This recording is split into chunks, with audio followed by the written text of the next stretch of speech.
How to make video with photos and video clips in iPhone. To get started, first of all go to your iPhone home screen.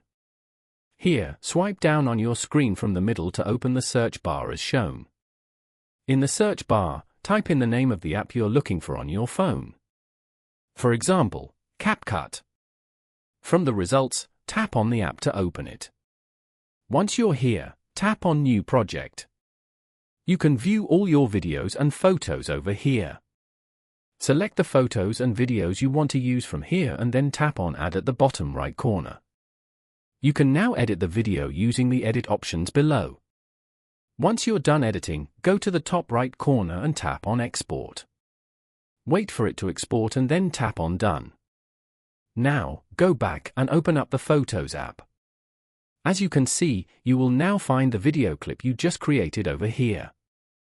Following these steps, you can easily make video with photos and video clips in iPhone.